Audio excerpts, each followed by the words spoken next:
Hi guys, this is Jake back with another video. I know it's been a while since my last video.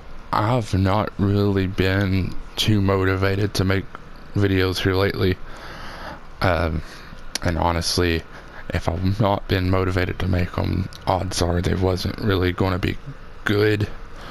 I've worked on a couple projects and rewatched them back and they wasn't to my liking, so I didn't post them. But I'm going to try to do better. So starting off here, I actually have a couple things lined up. We're going to be doing a couple of challenge runs here on Dark Souls. Starting today, we are doing a Dark Souls sorcery only run, where all damage must come from sorceries. No other spell types, no other melee damage, range damage, none of that. All just sorceries. So obviously, starting class, I have chose the sorcerer. For my starting gift, I chose the master key to help get started. Master key is always a very good starting gift, no matter the class, unless you go thief, because thief starts with it regardless. Okay, so starting out, we gotta run past the asylum demon. Since we're doing sorcery only with no melee, I'm not gonna get my shield, I'm not gonna get my dagger, so we're gonna run past all of this until we get the staff.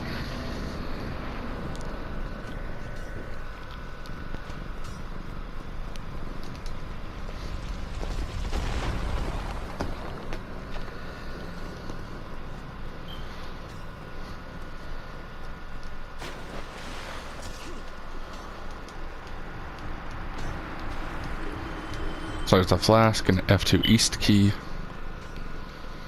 Open that door down there. It's row to avoid getting hit.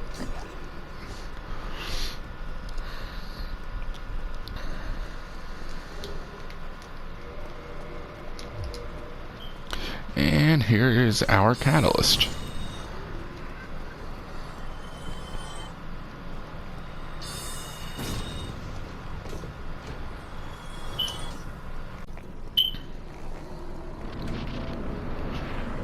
Okay, and since this is a sorcery only, we can't do plunge attacks on him.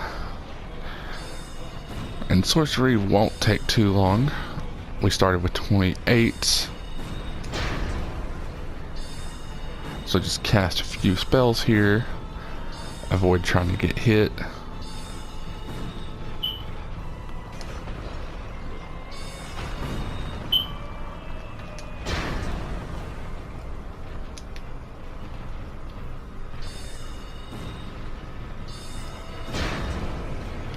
And Asylum Demon dead. Only took about 10 spells. I wasted that last one there. And we got the big Pilgrim's key.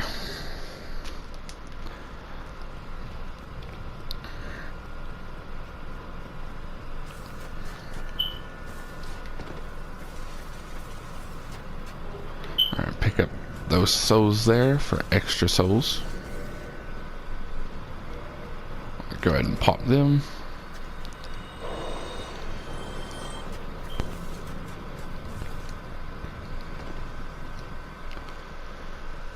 Skip through these cutscenes.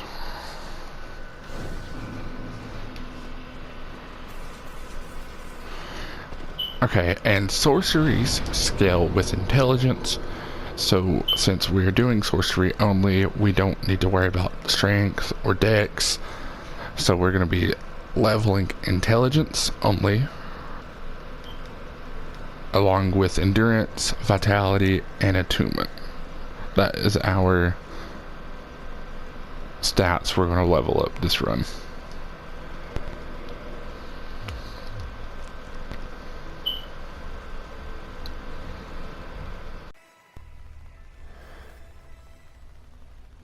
So starting off, we are running through picking up the essentials to start the run, picking up some soul packets on the ground, the homeward bones, trying to avoid skeletons. Their bleed is bad for this point in the game. We're going to run back and actually pick up our souls again and run out of there as fast as we can. Pick up the soul packet behind here, run back up top and get the one around the corner.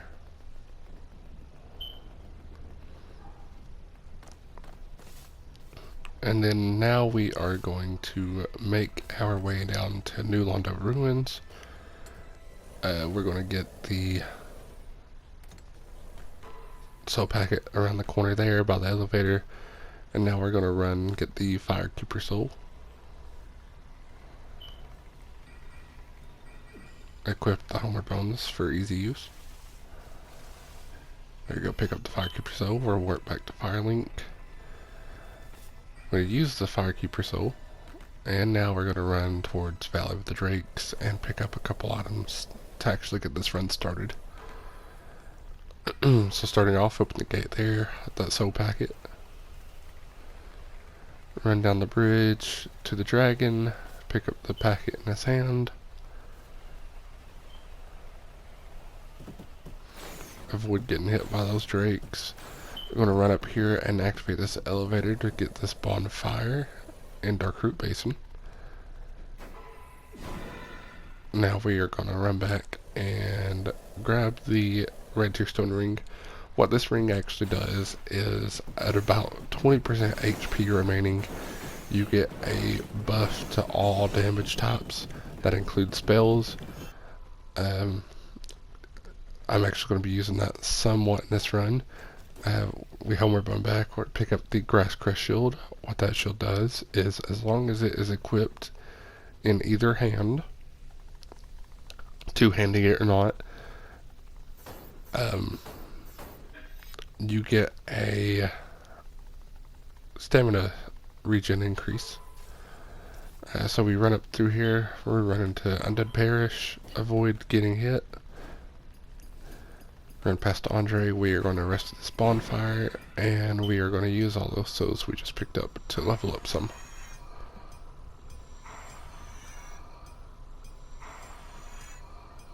So just go through there, pop all those souls you picked up, and we are going to level up. Like I said, the main focus for the early parts of this playthrough, or you want to try to get your intelligence up as high as possible first, because that's your main damage output. The more intelligence you have, the more your spells will do. So we equipped our Grass Crest shield. I was just checking the stats on it. It says I didn't have enough to actually hold it in my hand to block with it and stuff. So pick up that Firekeeper still there. We're going to run back to Undead Parish. Or not Undead Parish, but Firelink Shrine using the Parish shortcut. Rest at this bonfire and get the run started. So we go back to the Undead Merchant, pick up the Resonance Key. That it is to actually unlock our first Sorcerer teacher. And then we run up to Taurus Demon. You see here I want to get myself an RTSR range. There we go. And jumping off you take fall damage, so therefore I took the ladder just to avoid that fall damage. And we have Taurus Demon with RTSR, and this fight doesn't last very long at all. So there we go, we're gonna unlock Griggs, get our sorcery teacher, meet him back at Firelink, and we're gonna run some learn some sorcerers from him. I'm gonna pick up a heavy soul arrow for now, pop a couple more soul packets again that we picked up along the way. And we are going to purchase a great soul arrow, which is just a better version of the regular soul arrow. So now we're going to actually attune those new spells we got. So we're going to attune Great Soul Arrow and Heavy Soul Arrow.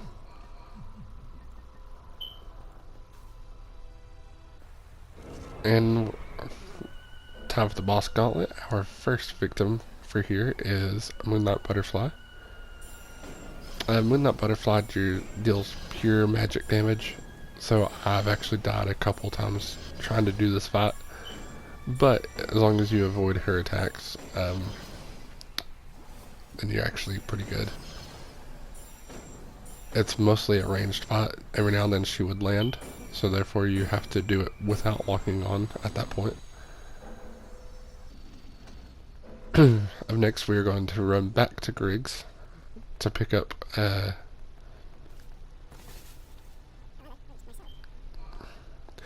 the Bellowing Dragon Crest Ring.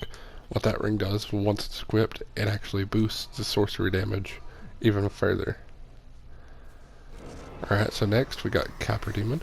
Capra Demon is actually a tricky fight, not purely because the boss himself, but because the dogs that's in the arena with him in a tight area. So I did struggle with this fight a little bit too, because like I said, this playthrough is all about timing the right time to, you know, cast spells and this and that. So there's the Capra Demon now. We're going back to Firelink. We're going to level up some.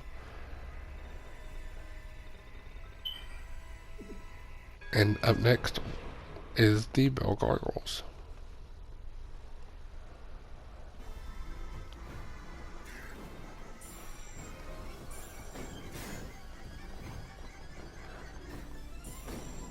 The hardest part about this fight is trying to avoid getting hit.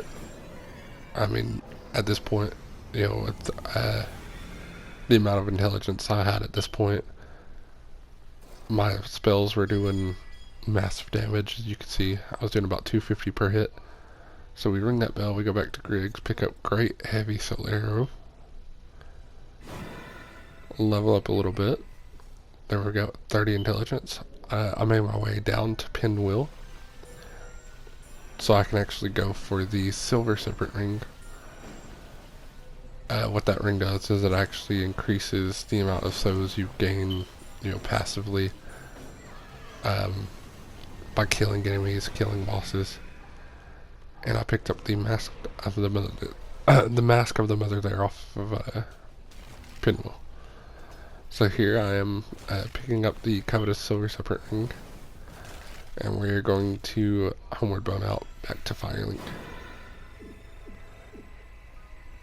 So with the souls I've collected from killing Pinwheel, I actually level up to 35 intelligence, which is almost to the soft cap. We make our way back to the Undead Asylum. Before we venture on down into Blacktown, we're going to take out the Stray Demon and pick up the Rusted Iron Ring as well as the Peculiar Doll. So again, the Asylum, the Stray Demon actually is just a knockoff of the Asylum Demon, but he actually deals magic damage and has the staff, whereas the Asylum Demon just had the hammer. Other than that, it's a rinse and repeat battle. You just stay behind him and keep shooting. You do not want to forget the doll there. Otherwise, you'll have to make a run back for it again. Okay, so with the souls we got, we actually go up to 40 intelligence. And then I make my way down to Gaping Dragon, just to check another boss off the list for now. Ideally you actually want to kill the sorcerer up above the Gaping Dragon, but I forgot about it this run. But as long as you you know, stay out of range of him, then you'll be alright. As you can see here, it didn't take me too long to actually kill Gaping Dragon. So teleport back to Firelink. And the footage actually corrupted on me, I picked up the Crown of Dusk.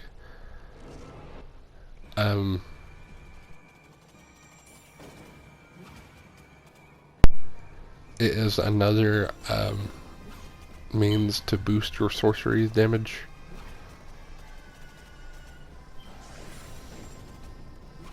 You actually have to kill one of the hydras that's down in the Dark Moon Basin, or not Dark Moon, but the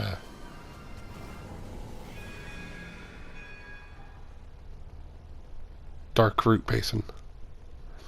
So there we go, we killed Qualag. We're gonna ring her bell now.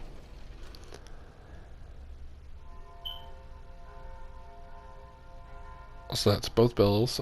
And then here we jump down to take out Ceaseless Discharge. I actually messed up this footage and this fight.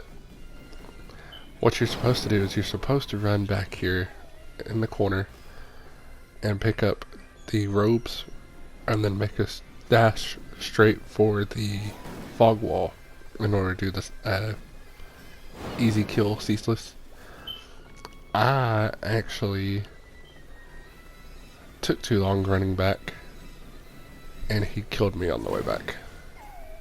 You gotta watch out for that hitbox there when he jumps, because that can kill you, as it about did me. So there's Ceaseless killed. You ring both bells of awakening, so here we are taking out Iron Golem.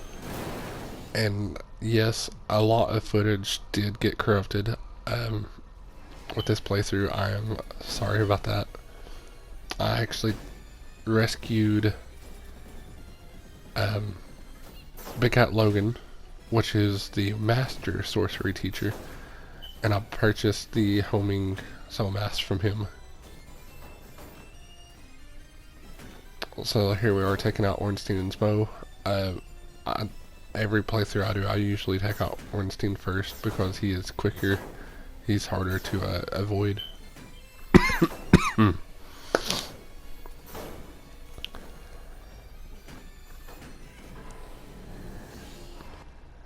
So now we are again clearing up boss gauntlets. We are taking out Dark Sun Gwendolyn now. Gwendolyn deals more, magic damage. When she shoots those small darts, you gotta run behind those pillars. The big one, you just roll through it because it goes through walls. And then her arrow attack, you just want to dash side to side, avoiding the arrows. And then rinse and repeat whenever you get a chance to hit her with the spell. So up next we got Demon Fire Sage. Again, it's a copy and paste of the Stray Demon. This time he's on fire. That's the only real difference, other than the increased health. So stay behind him again. Here we got Centipede Demon. The Centipede Demon boss fight isn't actually really easy. I'm not sure what happened with the footage for the rest of the fight, because it jumped all over the place there. Now we got the Beta Chaos. We are taking out the final boss of Lost Isolith. You always want to run to the left side first, because the right side is easier after the floors broke through. Because the left side, once it starts breaking, there's a big gap in the center. So you want to take out the left side first, and then save and quit, and then go back to the right side. Because see, as soon as you take out one of them, the floor starts breaking.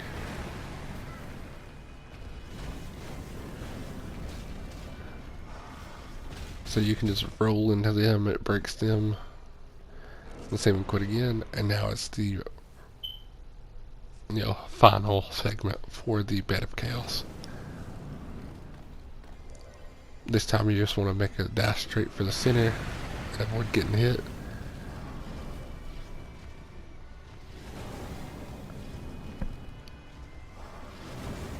I'm trying to bait her one slam. She sweeps half the floor and then hits the ground like that. That's the attack I was waiting for. And then you just want to roll through all of this and actually take out the bug. So there we go, that's all of Lost Isles completed. There's their first boss, or the first Lord Soul. Now we are going to take out Nito, since we already killed Pinwheel earlier.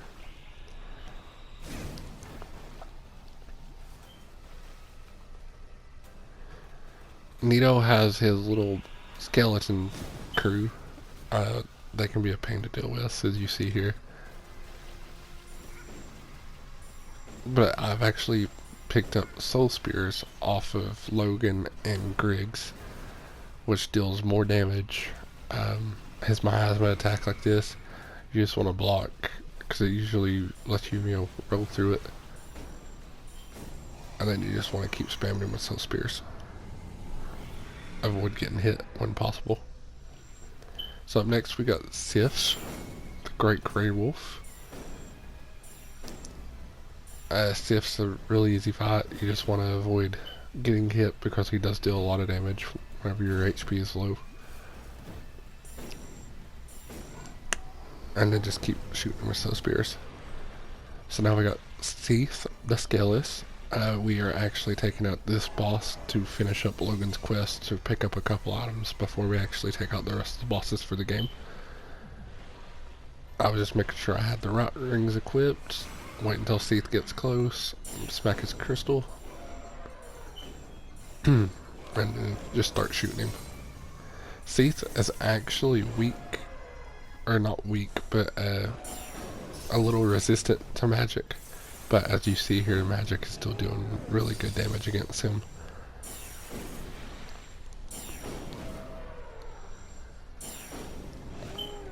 This fight is easy as long as you avoid his hands if you stay up close to him. So only one more boss soda, or Lord Soda to pick up, and we got the 4 Kings. So now I'm actually using Logan's Catalyst at this point. We finished off Logan's quest line. The footage for it also got messed up. So we finished off Logan's quest line, picked up his Catalyst. We're using it. It is the highest sorcery catalyst in the game as far as magic adjust wise. Magic adjust is how much damage the actual catalyst deals based on your intelligence stat.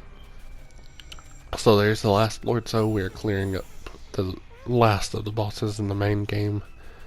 Our last one here is Priscilla.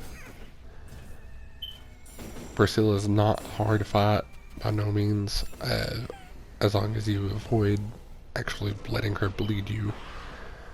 So now it's DLC time. We're taking out Sanctuary Guardian. The Sanctuary Guardian is pretty easy as well. At this point in the game, you shouldn't really have any problem with much of the bosses as equipped as you are. Here's Artorias. We have Homing Soul Mass, Homing Crystal Soul Mass, Crystal Soul Spear, and Regular Soul Spear, which is 4 of the highest damaging spells in the game. We are equipped with Logan's Catalyst to give extra, spell damage. We have the Crown of Dusk for extra spell damage. We have the Bellowing Dragon Crest Ring for extra spell damage as well. So like I said, you really shouldn't have much problem with the bosses at this point in the game, as long as you can actually telegraph their attacks. Here we have Manus.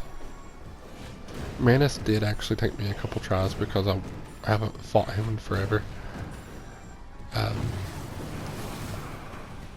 But his attacks are pretty easy to telegraph as well.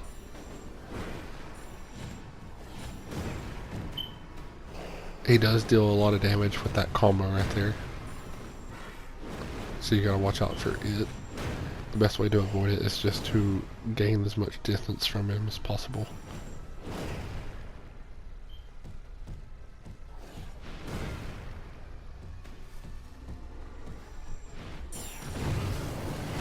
And then you want to watch out for his magic attacks.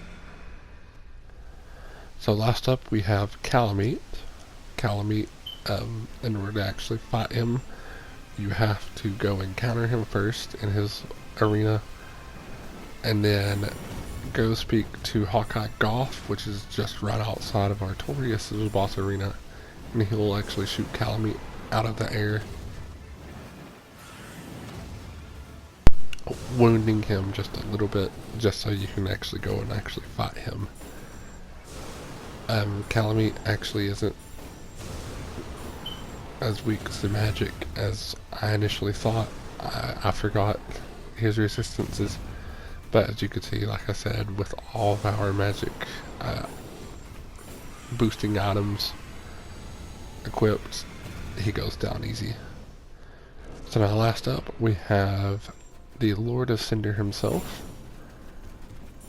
the final boss of the game. He goes down really easy. He likes to avoid your magic though. You cast a spell, he will sidestep away.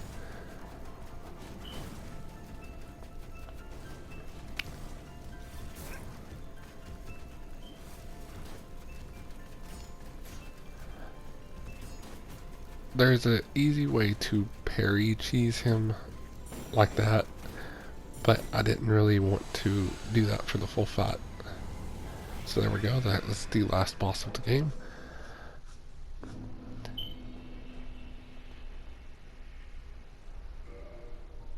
And recapping our stats, I have 45 intelligence, and I leveled up vitality, attunement, and endurance. And that is Dark Souls Remastered, Sorcery only.